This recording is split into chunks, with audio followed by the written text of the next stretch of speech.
ஓம் சாய்ராம். எனது அருமை பிள்ளையே, வார தொடக்கத்தில் சொல்லும் எனது தெய்வ வாக்கினை கேட்க வந்துவிட்டாயா? வாரம் முடிவதற்குள் உனது புது வாழ்க்கை ஆரம்பமாகப் போகின்றது. யாருக்கும் தெரியாமல் தனிமையில் கேள், உனக்கே புரிய வரும். நட்சத்திரம் போல் உனது வாழ்க்கையானது ஜொலிக்கப் போகின்றது. இதை நான் சொன்னால் நம்புவாயா? ஆம், நம்பித்தான் ஆக வேண்டும். இதுதான் உண்மை, நம்பு. யாரையோ நம்பினாய் அல்லவா இதுவரை? இனி என்னை நம்பு, முழுமையாக நம்பு.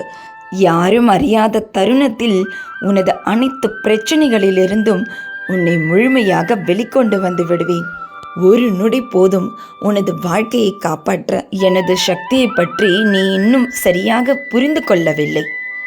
உன்னிடம் இருப்பது மகா சக்தி என்பதை முதலில் உணர்ந்து கொள். எதற்கும் அழாதே, அஞ்சாதே. யார் என்ன வேண்டுமானாலும் அதுவரை சொல்லிவிட்டு போகட்டும். நீ என்னை மட்டும் நினைப்பதுதான் உனது வேலை. உன் வாழ்க்கையை பற்றி யாரிடம் சொன்னால் உனது வாழ்க்கை மாறுமோ அவரிடம் அனைத்தையும் சொல்லிவிட்டேன். என் அதிசயத்திற்காக காத்து கொண்டிரு. அந்த நபரின் வருகையால் உனது புது வாழ்க்கை, உனது புது அத்தியாயம் இனிதாகவே இந்த வாரம் முடிவதற்குள் தொடங்கப் போகின்றது. இனிதான் உனது வாழ்க்கை கற்கண்டாய் இனிக்கப் போகின்றது. மாறப்போகும் அதிசயத்தை பற்றி உன் கூட இருப்பவர்களிடம் கூட சொல்லாதே. நான் ஒரு விஷயத்தை சொல்கிறேன் என்றால் அதில் 1000 அர்த்தங்கள் இருக்கும்.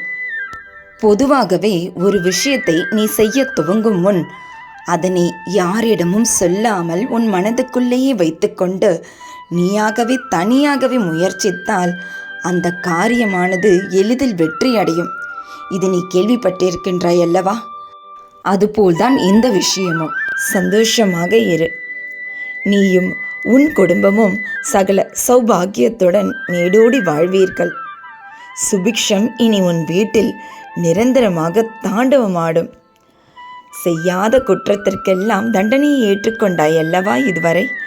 இனி நீ தவறே செய்தாலும் எந்த தவறுக்கும் உனக்கு தண்டனை கிடைக்கப் போவதில்லை.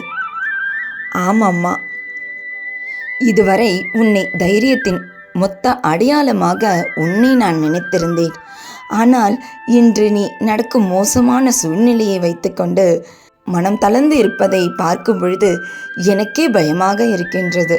நீ ஏதாவது தவறான முடிவை எடுத்து விடுவாயோ என்று. இது நாள் வரை பல மோசமான சூழ்நிலைகளிலும் தைரியத்துடன் இருந்தாய் அல்லவா? இன்னும் சில நாட்கள்தான், கொஞ்சம் பொறுத்திரு. உன்னை வெறுத்து ஒதுக்கியவர்கள் எல்லாம் பார்க்கும்படியாக இன்னும் 3 மாதத்தில் உன் வாழ்க்கையில் எப்படியெல்லாம் மாற்றம் செய்ய போகின்றேன் என்று நடக்கப் போவதை மட்டும் பார். நீ வாழும் வாழ்க்கையை பார்த்து இதுதான் வாழ்க்கை, இப்படித்தான் வாழ வேண்டும், வாழ்ந்தால் இவர்களைப் போல் வாழ வேண்டும் என்று உன் குடும்பத்தை உதாரணமாக சொல்வார்கள். அப்படிப்பட்ட வாழ்க்கையை நீ வாழ்வாய். உன்னை வெறுத்து ஒதுக்கியவர்கள் உன்னிடம் மீண்டும் திரும்பி வருவர், உன்னிடம் மன்னிப்பு கேட்பர். ஆனால் அவர்கள் விடும் நீலி கண்ணீர்களுக்கு என்றுமே ஏமாந்து விடாதே. ஏற்கனவே அந்த நீலி கண்ணீருக்காக நீ பாதிப்படைந்தது எல்லாம் போதும். நான் சொல்வதை மட்டும் கேள். இவர்களின் அன்பிற்காகத்தானே இது நாள் வரை ஏங்கி அழுது பல முட்டாள்தனமான முடிவுகளை அதிரடியாக யோசிக்காமல் எடுத்தாய். வாழ்க்கை உனக்கு கற்றுத்தந்த பாடத்தை மனதில் வைத்துக்கொள். உண்மையான அன்பிற்காக ஏங்குபவர் இதயத்தில் சுயநலம் என்றுமே இருக்காது. இவர்கள் தெய்வத்தை தேடி போக வேண்டிய அவசியமே இல்லை. தெய்வங்களே இவர்களை தேடி வரும் அம்மா. அதுதான் உனது விஷயத்தில் இன்று நடந்துள்ளது. இனியும் இப்படிப்பட்ட சுயநல மனிதர்களின் அன்பிற்காக ஏங்காதே. உனது குடும்பம், உனது பிள்ளைகள், உனது சந்தோஷம், உனது வாழ்க்கை என்று சுயநலமாக இரு, தவறில்லை. ஆனால் உன்னால் முடிந்த உதவியை எனது மற்ற பிள்ளைகளான ஏழை எளிய ஆதரவற்ற பிள்ளைகளுக்கு உதவிடு. அது உனது குடும்பத்தை என்றென்றும் வாழவை. நீயும் உன் குடும்பமும் சந்தோஷமாக வாழ்வீர்களாக.